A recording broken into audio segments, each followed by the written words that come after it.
어서오세요. 지난 개요 영상에서는 크리에이트 모드의 기본적인 부분들을 빠르게 짚고 넘어갔었는데요. 이번 영상에서는 크리에이트 모드에서 첫 번째 공장을 만드는 법에 대해 자세히 설명을 해볼까 합니다. 그럼 바로 본론으로 들어가 보도록 할까요? 지난 영상을 안 본 분은 꼭 지난 영상을 봐주세요. 크리에이트 모드를 설치하고 가장 처음으로 만들게 될 공장은 철 공장입니다. 나무 공장보다 철 공장이 먼저 나오는 이유는 나무 공장에는 중반 자원인 황동이 들어가는 반면 철 공장은 안산암 합금과 철만 들어가기 때문이죠. 다만 마지막에 황동 퍼널을 사용하지 않으면 철 조각을 따로 수집할 수 없어 황동이 없다면 주기적으로 공장을 찾아와 아이템을 먹어야 한다는 문제가 있긴 하네요. 그 문제는 일단 제쳐두고 공장에 대한 설명을 하자면 철 공장과 더불어 거의 대부분의 완전 자동화 공장에는 조약돌 생성기가 들어가는데요. 나오는 조약돌을 여러 방법으로 가공하고 정제해 원하는 아이템을 추출해내는 형식이 이용됩니다. 조약돌을 맷돌에 갈면 자갈이 되고 이 자갈을 물로 씻으면 철 조각과 부싯돌이 나오는데 부싯돌은 버리고 철 조각만 모아 철괴로 만들면 됩니다. 하지만 첫 공장인 만큼 어떤 장치들을 어떻게 이용해야 하는지 모르는 상황에서 크리에이트 모드에 있는 수많은 장치들을 보면 압도당할 수도 있는데요. 그런 여러분을 위해 차근차근 공장에 들어가는 장치와 사용 방법을 설명해 드리겠습니다. 하지만 저는 영상을 보고 블록 하나하나 따라 만드는 게 아닌 장치들의 원리를 파악하고 스스로 응용해 공장을 만드는 것을 권장합니다. 이 영상에서도 철 공장을 만드는 장면보다는 장치들을 사용하는 방법에 조금 더 집중할 겁니다.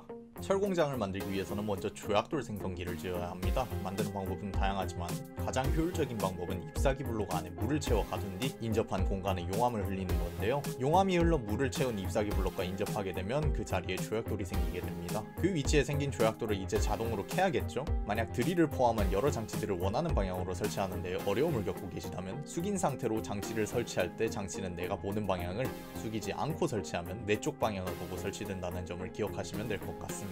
드릴을 활성화하기 위해서는 드릴 뒤쪽에 동력을 공급해주면 되는데요. 이때 돌아가는 방향은 상관없기에 만약 드릴 여러 개를 동시에 작동시키고 싶다면 톱니바퀴, 축을 끼운 컨베이어 벨트, 기어박스 등 다양한 방법을 이용할 수 있습니다. 드릴로 파괴한 블록의 아이템은 플레이어가 블록을 파괴할 때와는 다르게 사방으로 튀지 않고 수직으로 떨어진다는 것도 알아두면 좋겠네요. 이렇게 자동으로 수확한 조약돌은 나중에 가공을 통해 철조각과 부싯돌이 되겠죠? 하지만 중간 과정이 하나 있는데 앞서 말했듯이 맷돌에 조약돌을 갈아 자갈로 만드는 것입니다.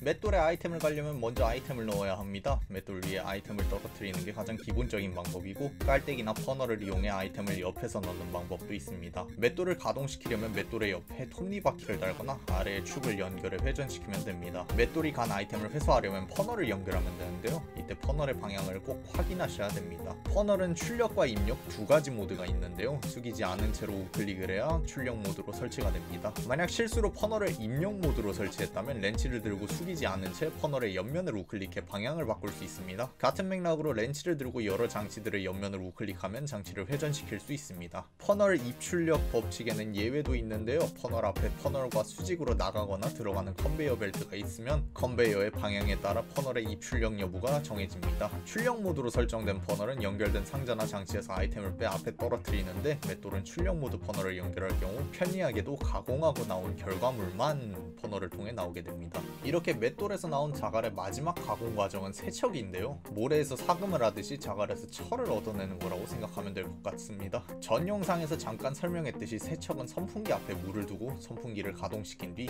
앞에 아이템을 두는 식의 가공 방식입니다.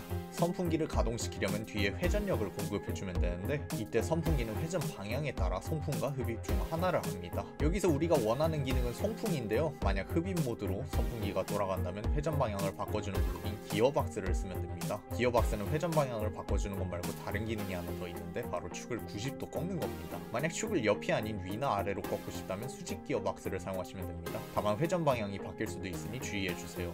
송풍 모드의 선풍기는 당연하게도 아이템을 밀어내는데 이걸 방지하려면 아이템 뒤에 블록을 설치하거나 아이템을 거치대에 올려놓으세요. 이 영상에서는 거치대를 사용하지 않을 건데요. 거치대는 아이템을 한 번에 최대 64개까지밖에 올려놓을 수 없기 때문입니다. 그럼 그만큼 한 번에 세척할 수 있는 자갈의 수도 적어지겠죠? 이렇게 세척의 과정까지 마쳤다면 철조각이 생성됩니다. 한 가지 알아둬야 될 점이라면 철조각이 나오는 것은 확률적이라는 사실입니다. 심지어 철조각보다 부싯돌이 나올 확률이 더 크죠. 때문에 처음에 철계를 생산하는 건 생각보다 많은 시간이 듭니다. 하지만 완전 자동화라는 점에서 의미가 있다고 볼 수 있겠죠? 만약 황동시대로 넘어간 상태라면 마지막에 황동 퍼널에 달린 필터를 이용해 철조각만 자동으로 회수할 수 있습니다. 황동 퍼널을 만드는 데에는 황동, 말린 켈프와 더불어 전지 튜브가 들어가는데 이게 또 초반에 만들기가 정말 정말 귀찮거든요. 레드스톤 8개와 석영을 합쳐 장밋빛 석영을 만들고 사포로 석영을 세공해야 하는데 한 손에 장밋빛 석영을 다른 손에는 사포를 들고 우클릭을 해 세공을 하는 과정에서 시간이 꽤 걸립니다. 세공을 하고 나온 윤나는 장밋빛 석영을 철판과 합치면 전지 튜브가 됩니다.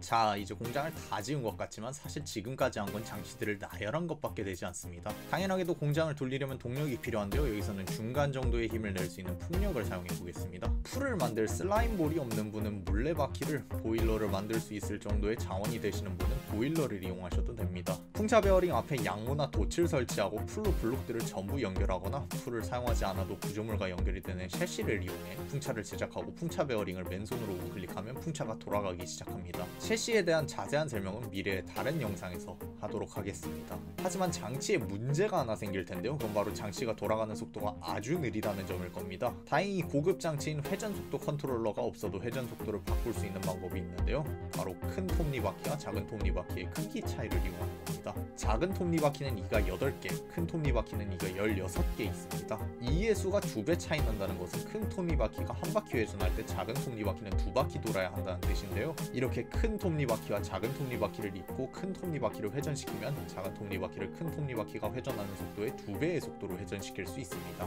여기까지 잘 이해하고 계신가요? 예를 들어 16rpm, 즉 분당 16번 회전하는 큰 톱니바퀴의 영향을 받아 돌고 있는 작은 톱니바퀴는 32rpm, 분당 32번 회전하게 됩니다. 이렇게 32rpm으로 돌아가는 작은 톱니바퀴와 같은 축의 큰 톱니바퀴를 연결한 큰 톱니바퀴는 32rpm으로 돌아가겠죠? 그럼 그 톱니바퀴의 영향을 받아 도는 작은 톱니바퀴 rpm은 몇일까요? 정답은 32의 2배인 64rpm입니다. 큰 톱니바퀴와 작은 톱니바퀴의 크기와 이 차이가 2배이기 때문이죠. 이런 식으로 동력원의 회전 속도가 느리다면 톱니바퀴의 크기 차를 이용해 속도를 조절할 수 있습니다. 하지만 장치가 돌아가는 속도가 빠를수록 더 강한 힘이 필요한데요. 동력원의 힘이 충분하지 않으면 과부하가 오면서 장치가 전부 멈출 수 있기 때문입니다. 과부하를 방지하려면 더 많거나 강한 동력원을 추가로 연결하면 됩니다. 장치가 얼마나 많은 힘, 즉 SU를 사용하고 있는지 보려면 스트레스 미터기와 엔지니어의 고글을 사용하시면 됩니다. SU 관리를 하면서 축과 톱니바퀴, 기어박스, 컨베이어 벨트 등의 블록들을 이어 동력을 모든 장치에 공급해주면 끝입니다. 선풍기같이 올바른 방향으로 회전해야 하는 장치들에 특별히 유의하세요.